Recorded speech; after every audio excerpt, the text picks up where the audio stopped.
네, 정치권의 주요 현안을 분석해보는 1번지 현장. 오늘은 김용태 전 의원 모시고 얘기 나눠보도록 하겠습니다. 안녕하십니까? 안녕하십니까? 네. 앞서 소식 들으셨을 거라고 생각이 됩니다. 네. 지금 노영민 비서실장 비롯해서 수석비서관 5명 전원이 사의를 일괄적으로 표명했습니다. 어떻게 보면 좀 갑작스럽다고도 볼 수 있을 것 같은데 일단 이 사태 어떻게 보고 계십니까?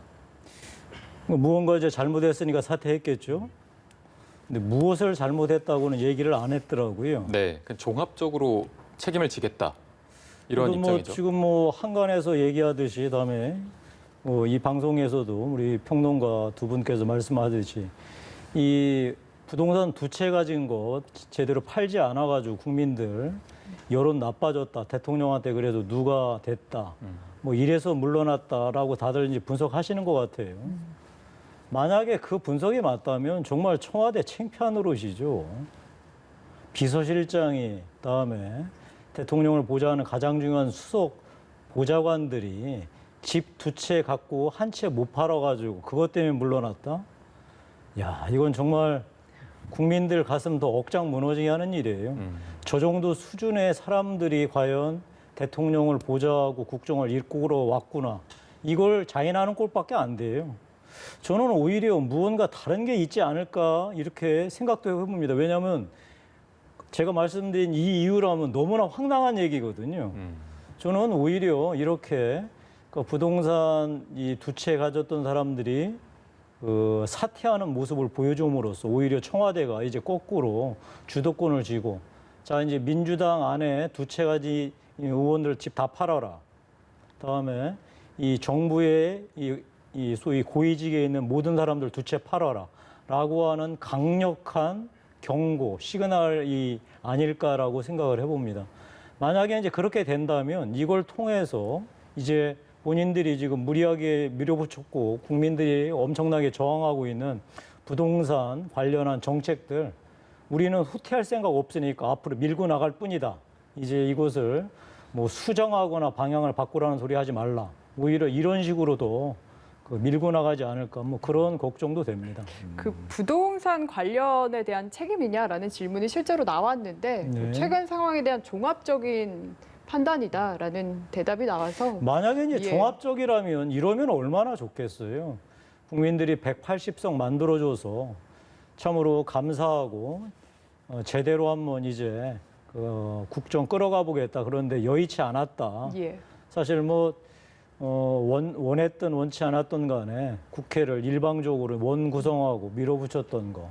그다음에 이 윤석열 검찰총장 관련해서도 그 일이 매끄럽게 풀리지 않아서 국민들을 눈살 찌푸리게 했다. 이런 것들 다 반성하고 하여튼 근본적인 이 문제를 파악한 다음에 국정을 전환하겠다. 그래서 심기일전 차원에서 일단 청와대 참모들부터 이제 바꿔보자. 만약에 이런 거에서는 얼마나 좋겠어요. 근데 제 생각에는 그럴 것 같지는 않아요. 오늘 추미애 법무부 장관 검찰 인사하는 거 보니까 지금까지 우리는 잘못한 거 하나도 없고 앞으로 우리가 해왔던 방식 그대로 밀고 가겠다. 선언한 꼴이잖아요. 그런 의미에서 아마 그냥 청와대에서는 이 부동산 관련 성난 민심 면피하려고 하는 1차원적인 정치적인 전술이었거나 아니면 아까 제가 말씀드린 대로 이 부동산 정책 관련해서 이제 일고의 재고도 없다. 앞으로 이제 민주당 그다음에 정부 내에 고위공직자들 전부 다 집 하나씩 다 팔고 한 채만 가진 다음에 정책 밀어붙이겠다라고 하는 둘 중에 하나가 아닐까 싶습니다. 네, 사실 어제까지만 해도 그 김조원 민정수석의 아파트 파는 신용 논란이 좀 있었습니다. 네. 기존 시세보다 한 2억 정도 더 높게 했기 때문에 팔려는 의지가 없는 것이다 이런 논란도 있었고 여기서 또 청와대가 해명을 했던 부분이 남자들은 이런 부분을 잘 모른다라고 해명을 했습니다. 이 해명은 좀 어떻게 보십니까? 제가 참 이 귀한 방송 자리에서 그 얘기 논평하고 싶지도 않습니다. 그러니까 아마 국민들께서는 그 김조원 수석의 그런 소위 행동 그리고 이 언행에 대해서 보다는 저 정도의 사람이 대한민국의 공직 사회 전부를 이제 책임지는 소위 민정을 책임지는 사람이었구나. 아마 그거 보고서 더 억장이 무너졌을 것 같아요. 예. 저번에 저희 1번지 출연에서도 부동산 정책 관련해서 이야기를 좀 나눠봤었는데 이제 임대차 보호법 개정안 포함해서 관련 법안들이 철회가 네. 된 상태입니다. 현재는. 근데 서울시 전셋값이 58주째 지금 오르고 있고요. 현장에서 혼란이 가중되고 있다라는 이야기들이 많이 나오는데 민주당은 좀 이게 단기 혼란이다라고 이야기를 하고요. 관련해서 혼란이 있는 부분은 후속 법안들로 좀 보완을 해야 한다라고 이야기를 하고 있습니다. 여기에 대해서는 좀 의견이 어떠신가요? 제가 드릴 말씀은 지켜보십시다. 뭐 이 말밖에 제가 드릴 게 없을 것 같아요. 문재인 정부 출범한 지 39개월 됐죠. 문재인 정부 출범해서 부동산 대책 내놓은 게 23개입니다. 즉, 부동산 대책이 내놓을 때마다 효과가 이제 아무런 효과를 보지 못한 채 오히려 악화시킨 게 한 달 반 정도밖에 안 걸렸어요. 예. 따지고 보면 안 그렇겠어요? 지금 이제 계산상 그렇잖아요. 그렇기 때문에 지금 이거 이제 부동산 대책 내놓은 지 23번째 내놓은 거 일주일 됐잖아요. 앞으로만 한 5주 정도 더 지켜보면 이 대책이 정말로 실효성이 있을지 아니면 오히려 부동산 시장을 더 악화시킬지 지켜봐야 되겠죠. 그런데 이번에 내오는 부동산 대책은 예전 거보다 훨씬 더 중요한 문제를 안고 있죠. 예전에는 집값이 오르느냐 마느냐의 문제였잖아요. 이제는 이제 전세 사는 사람, 월세 사는 사람, 그리고 앞으로 전세 살려고 하는 사람, 이런 사람들까지 같이 이제 똑같이 이 부동산 대책 그 영향권 안에 들어있기 때문에 또 이 문제가 해결되는지 안 되는지는 뭐 한 5, 6주 지켜보면은 뭐 판가름 날 것 같습니다. 다만 시장의 반응은 일주일 지났는데도 영 달갑지 않고 예. 뭐 제대로 작동되지 않을 것 같다. 오히려 상황이 악화될 것 같다라는 게 지금 주된 뭐 흐름 아닌가 싶습니다. 예. 네, 알겠습니다. 저희가 이어서 지지도 부분도 좀 살펴볼 텐데 통합당 입장에서는 지금 호재가 아닐까 싶습니다. 통합당 지지도가 굉장히 상승하고 있고 꾸준히 조금 오르고 있습니다. 일단은 이렇게 상승하는 이유 근본적으로 어디에 있다고 보십니까? 문재인 대통령하고 민주당이 못하니까 오르는 거죠. 반사이익이다 이렇게 보시는 건가요? 다음에 여론조사 할 때 그 어느 정당을 지지하느냐, 그 이제 민주당이 못하는 거 확실한데 그 민주당 말고 선택지가 그 통합당이 뭐 바로 다음에 나오고 그래도 제일 야당이니까 뭐 그게 가장 크지 않을까 싶어요.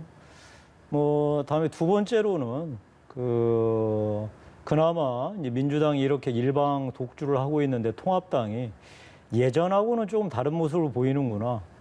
뭐 여러 분들이 말씀하시잖아요. 윤희숙 의원처럼 하라.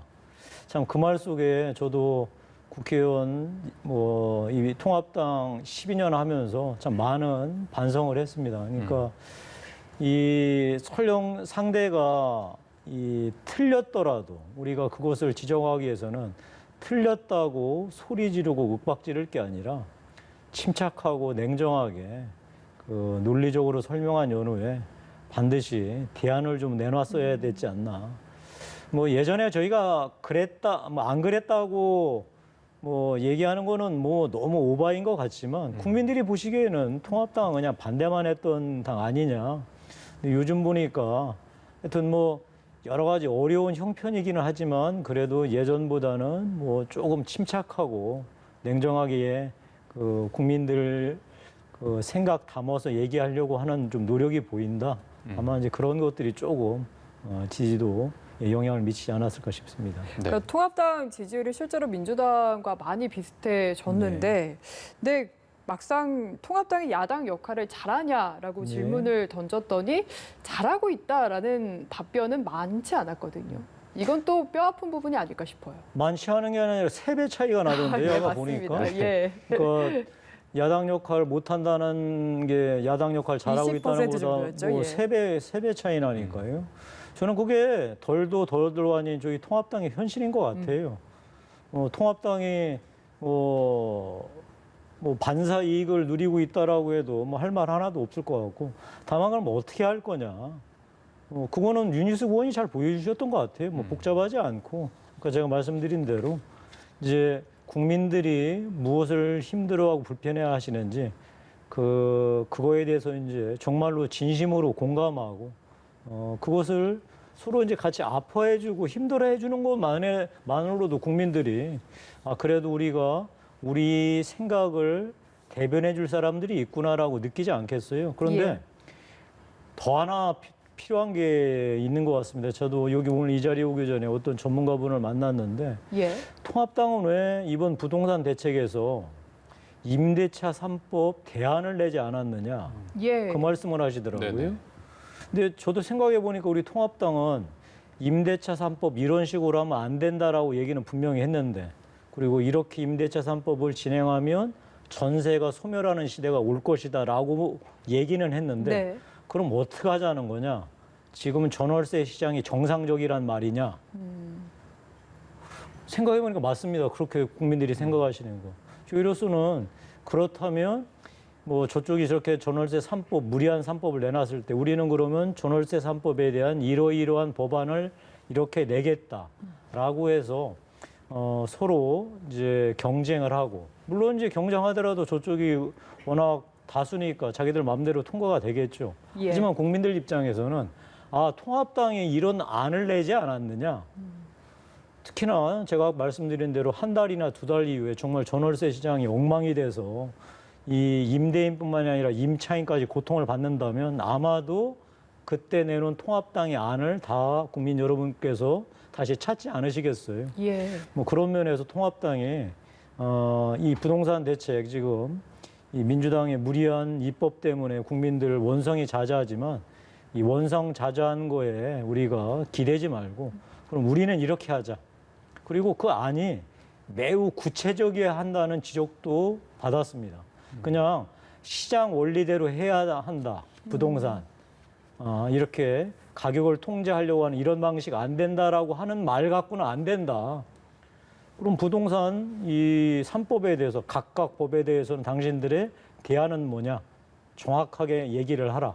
그다음에 이 다주택자에 대해서 그 지금 보유세를 입구, 과정, 출구 다 막았다는 거 아니겠어요? 그럼 예. 당신들은 입구에서는 어떻게 하고 과정, 출구는 어떻게 하자는 거냐? 안을 내라. 그 말씀을 하시더라고요. 이 말이 지금 우리 통합당한테는 가장 중요한 일종의 앞으로 해야 할 준거, 기준이 되지 않을까 싶습니다. 네, 어쨌든 지지도가 오르고 있지만 앞으로 통합당도 적극적으로 대한 정당의 면모를 보여야 한다. 이런 말씀으로. 모호하지 않고 네네. 구체적으로. 구체적으로. 예. 알겠습니다. 오늘 말씀은 저희가 여기까지 듣도록 하겠습니다. 지금까지 김용태 전 의원과 함께했습니다. 고맙습니다. 잘 들었습니다.